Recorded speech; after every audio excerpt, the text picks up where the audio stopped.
Hello everyone, my name is Christian. Welcome to my hobby blog. Today we are doing day 28 of Spooktober. We are down to the end. We only have 3 more days, roughly, of Spooktober, and then we're back to our normal programming.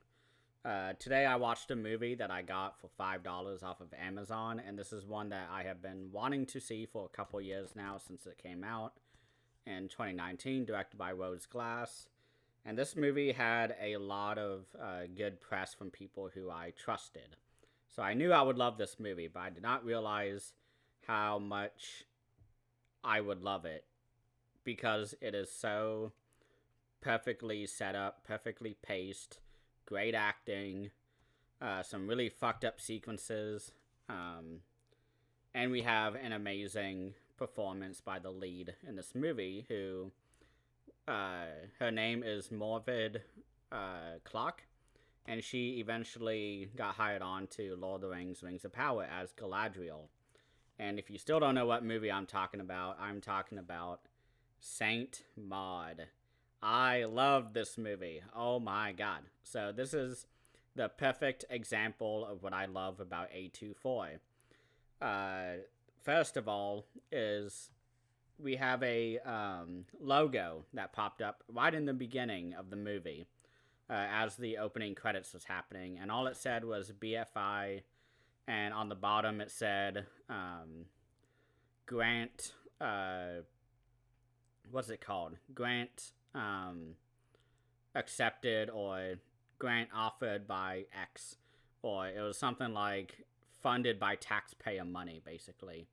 And I knew right away, okay, this is somebody who really wanted to make this movie and who had a vision and who just wanted to tell this story. And my God, did they tell a great story. Saint Maud is all about a nurse from the church who wants to help save this woman's soul. And I thought that would be the entire movie. This is the perfect case of subverting my expectations and not in a very lame way. One of my favorite things is that on the back of the box for this movie, it says that she is going to struggle with saving her patient's soul and saying how she's being corrupted by evil forces and her past and everything like that, and that's all it says.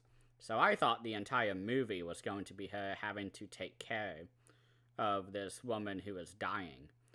No, that is not the movie at all. The entire movie is her trying to wrestle with her faith.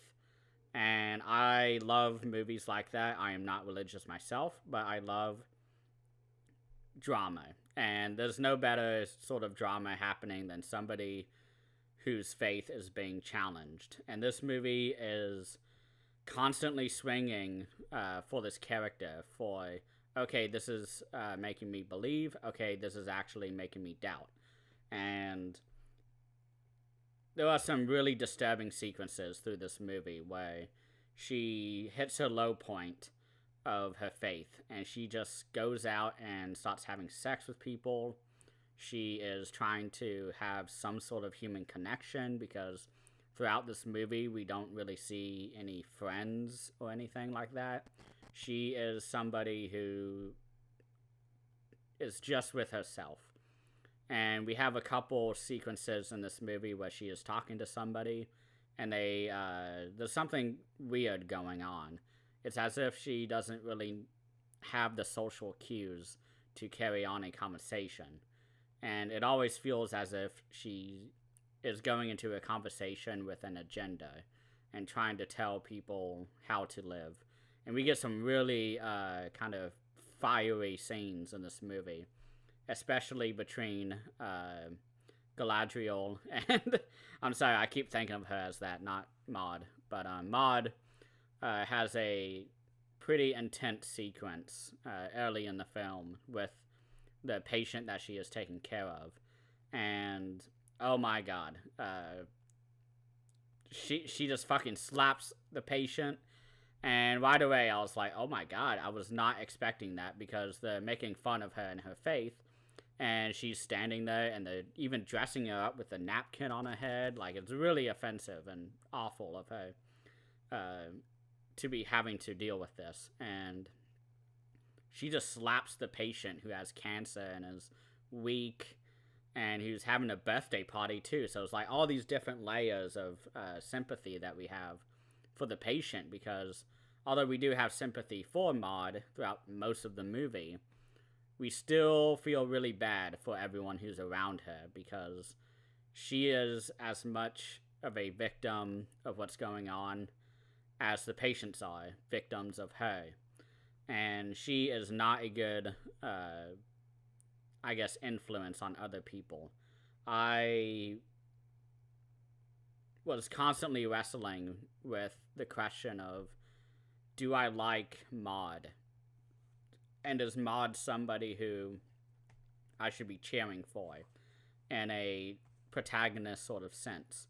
I don't think that we should be, because there are many moments where she's not doing well, where we are immediately sympathetic, and then she takes those moments of just, I don't know, vulnerability, and then really digs deep into that sort of going the wrong direction. She's being pretty misguided. And we get a couple scenes where she is praying to God and a voice is talking to her, and it doesn't sound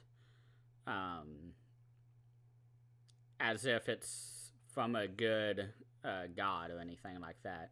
So my thoughts throughout the movie was that she was being corrupted by the devil, which I think is a very safe sort of assumption for what's going on throughout the movie. But she does some pretty heinous stuff throughout this movie in the name of her God. And the ending to this movie is absolutely... I predicted it. I knew it was coming, but the way that it was executed was just so well done. I was kind of shocked that they went there, but I kind of expected them to go there.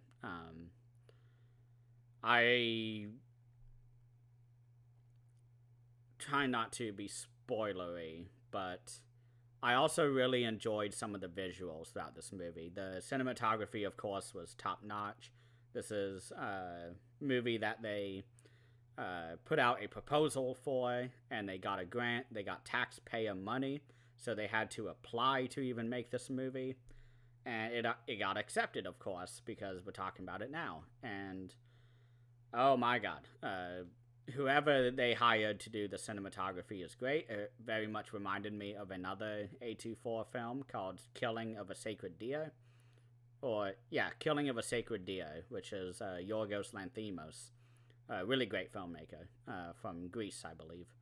And he has a lot of shots where it is going upside down and following the character, and it slowly turns right side up. And that's, of course, a very easy kind of metaphor to show that everything is upside down for our characters. The world has flipped on them. And I love that. I love that type of cinematography where it's not just sitting there looking at the characters as they are talking to each other. Sometimes it's going around, sometimes it's going above, and all this different stuff. And this movie had it all.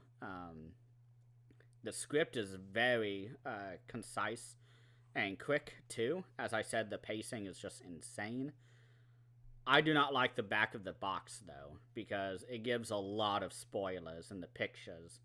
And I wish they didn't do it. There's a whole lot of ambiguity going on throughout this movie. And there's one specific scene where she levitates. And I wouldn't say this is a spoiler because it's pretty early in the film, but she levitates and we don't really know if this is real or if she's imagining it. And there are sequences later that they have pictures of on the back that sort of confirm some things that should have been left subtle, in my opinion, or at least ambiguous. And I don't really like the cover for this at all, but I am happy I got the, whatever it's called, the slip cover for this, because it's all white all around. Looks great. But Yeah, this movie was just really good. I'm really happy there's a audio commentary on this. I'll have to watch that the next time I watch this movie, but there's also a making of documentary, I think, on this. But this movie is 84 minutes. That is like perfect length. I think Reanimator is around that time, 83 to 85 minutes. And I love shorter movies like this where they go in, they do exactly what they set out to do, and it ends very well. And this movie, oh my god, I don't think I checked my phone once while watching this movie. There was a point when it was first starting, as the credits was going, where I was like, "Hey, like I'm about to watch it," texting into the Discord, and then I just put my phone down, put it on silent, and I just started watching the movie. I was walking around while watching the movie, just like stressed out on my mind. Like, this is my type of movie. This is what I love about A24 produced movies, is that you always that is kind of like a stamp of approval when you see the A24 logo on the spine of the box, which I looked for it when I first bought it, but it's right there, middle of the screen by my eye. But I always love when I see the A24 logo because it means that it's going to be really interesting, at least, to see the movie. I haven't found any really bad A24 movies, but at the same time, I do not set out to watch every single A24 movie. I just watch the ones that interest me. And this one, I'm so happy I got it. It was, again, $5 on Amazon. It was on sale. Usually $20, and I said, fuck that, I'm not paying $20. But now that I've seen it and I really enjoyed this one, I think I would have paid $20 for this. As long as there's more special features. For now, it's just a audio commentary and a featurette. I'm not sure if it's an interview or a documentary. So, wow, I went pretty long on this. Thank you all so much for watching, and please have a great final weekend of Spooktober.